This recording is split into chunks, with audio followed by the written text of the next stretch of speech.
Hey guys, it's your boy Brandon. Today we're reacting the most creepiest urban legends explained in 6 minutes. Take it. Let's get into it. If you are walking home late at night near a Japanese train station and hear a rhythmic, wet scratching sound behind you, then do not turn around to look. This is the sound of a spirit that has no lower body and moves with an impossible speed on her elbows or hands. According to the legend, she was once a young woman who fell onto the tracks at a station in Hokkaido and was sliced in half by an oncoming train. Her rage was so immense that it anchored her soul to the world, transforming her into a pure demon. The horror of Teke isn't just in her appearance, but in her speed. She was once a young woman who fell onto the tracks at a station in Hokkaido and was sliced in half by an oncoming train. Her rage was so immense that it anchored her soul to the world, transforming her into a pure demon. You see that person right there? No, watch what happens as that person comes by, bro. Horror of Teke isn't just in her appearance, but in her speed. Despite having no legs, she can outrun a moving car. Her spine scratching the floor makes a vibrant sound. That's why she's called Teke. No, imagine this right here is chasing you, bro. How fast do you think you can run to get away from this crap? Comment down below if y'all know. She carries a heavy, jagged saw, looking for a specific person near the station. On July 19th, 2008, a local report in a Tokyo suburb described a body that moved across a pedestrian bridge in under 3 seconds, leaving behind deep parallel gouges in the metal railing. If she catches you, she will strike with a single horizontal blow, slicing your body at the waist so that you too become like her. If you hear the sound, your only hope is to reach a crowded, well-lit area before the scratching stops right behind your heels. The Melon Heads. Deep in the woods of Kirtland, Ohio, and along the back roads of Michigan, there is a legend of a tribe that Bro, they look like aliens, bro. Like, how are they little kids? Never should have existed. They are known as the Melon Heads, creatures with small, wiry bodies and massive bulbous skulls that look ready to burst. According to the most chilling accounts, they were originally orphans suffering from hydrocephalus who were subjected to horrific experimental treatments by Dr. Crow instead of cure. Did they find out who the nigga that did this, bro? Like, who allowed them to experiment on kids, bro? That's crazy. His treatments caused their brains to swell to impossible sizes, eventually driving them into a state of primitive rage. The legend states that after years of abuse, the children revolted and killed the doctor and burned the asylum to the ground before disappearing into the dense forest. Since then, hundreds of hikers and teenagers have reported being watched by pale, oversized heads peeking from behind the trees. Sightings often include the sound of high-pitched, childlike giggles. In 2011, a group near Wisner Road reported finding small, barefoot tracks that led. I'm gonna lie, are they still little kids? Cause he's finding small tracks, right? Shouldn't they be bigger? Deep into a swamp where no human could survive. Man from Torred. Imagine stepping off a long flight, handing over your passport, and being told that your home country has never existed. This was the reality for a man who arrived at Tokyo's Haneda Airport in July 1954. He was a well-dressed professional businessman who spoke several languages, including Japanese. However, when he handed over his passport, the officers froze. It was an official high-quality document issued by the country of Torred. When the officers explained that Torred didn't exist, the man became irate, pointing to a map and gesturing toward the area between France and Spain. He was shaken, claiming his country had a history going back 1,000 years and that he had traveled to Japan for business many times before. The mystery took a terrifying turn when authorities decided to hold him. They placed him in a room on the 15th floor of a nearby hotel with 2 armed guards posted outside the only door. His documents, including his mysterious passport and a driver's license from Tard, were confiscated and locked in an airport security safe. The next morning, the guards opened the door to find the room completely empty. Bro, clip the entry, right? Where'd he go? Guess what? I know he didn't go out the window. Look, everyone know if someone went out the window, bro. Everyone see that nigga. And he couldn't even be dead, too. Out the window, bro. Either he's a ghost,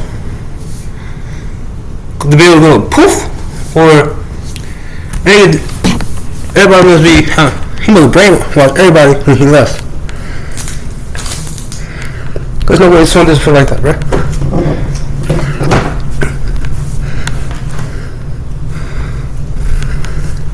But yeah. There was no balcony, and the window was too high for any escape. The most disturbing part is his passport, and documents had vanished from the locked security vault at the airport. He didn't just escape, he was seemingly deleted from our timeline. To this day, no record of a man matching his description or country named Torrid has ever been found. The legend of the slit-mouthed woman isn't just a... Anyway, y'all know that lady with white gown, right? That's her hair that's not been washed or combed or brushed in her life, bruh. She has a lady a mask on. Some of her hair is long as hell. Some of her on her face. But when she look at you, right? She lays it down and says, "Am I pretty?" That's how the lady y'all sum up. Ghost story. It's an old real event that actually happened. It traces back to the Heian period of Japan, involving a woman of legendary beauty who was the wife of a high-ranking samurai. Obsessed with her own reflection and the attention she received, she was eventually accused of being unfaithful. In a fit of... She was accused of being unfaithful because of how pretty she is. Not gonna lie. Not being that pretty, bruh. That'd be crazy. Blinding rage and jealousy, the samurai drew his katana and slit her mouth from ear to ear, mocking her beauty. She died of her wounds, but her spirit returned as a vengeful ghost fueled by the vanity that was stolen from her. She remained a whispered legend for hundreds of years until 1979, when the story manifested into a literal national emergency. In the town of Yaotsu, reports surfaced of a woman in a trench coat chasing children while brandishing a pair of oversized shears. The panic became so intense that the Japanese government actually deployed police task forces and ordered schools to close. This wasn't just a myth, but a period where real people were terrified of the woman. To this day, the legend persists that her spirit is still wandering the suburbs of Japan, forever seeking a validation she can never truly receive. Le Noyon. For over a decade, the residents of malls in Switzerland lived in the shadow of a silent watcher. He wasn't a ghost or a monster, but something far more than a normal figure. He stood over 6 You know what? Calm down a little, y'all think. Draped in a heavy dark boiler suit, but it was his... Calm down a little, listen. Y'all think this thing right here could be the, damn.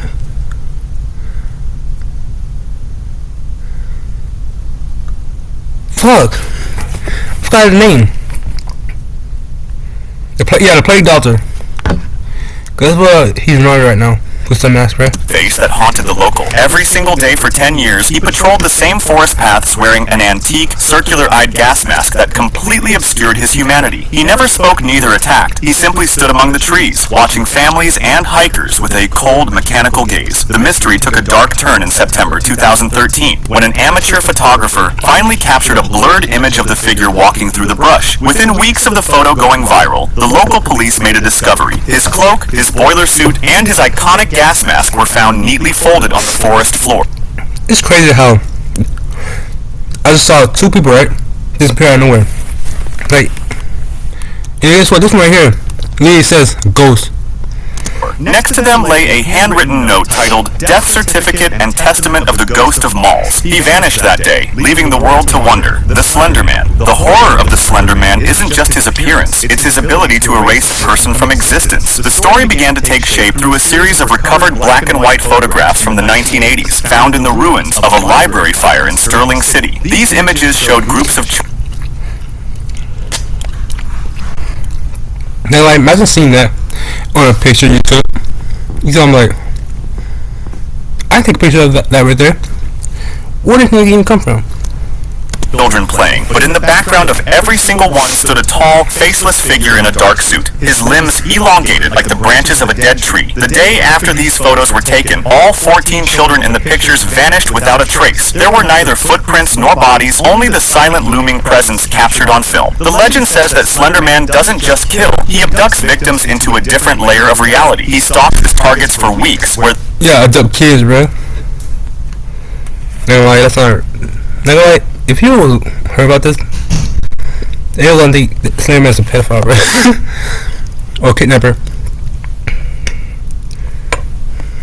The victim begins to suffer from slender sickness, which causes uncontrollable coughing and terrifying hallucinations. As the sickness progresses, the victim begins to see him everywhere, standing in a neighbor's yard, or watching from the hallway. By the time he finally reaches out with his black, writhing tentacles, you have already lost... You're dead already, bro. Anyway. Like and subscribe. Help me out. Peace. The fuck?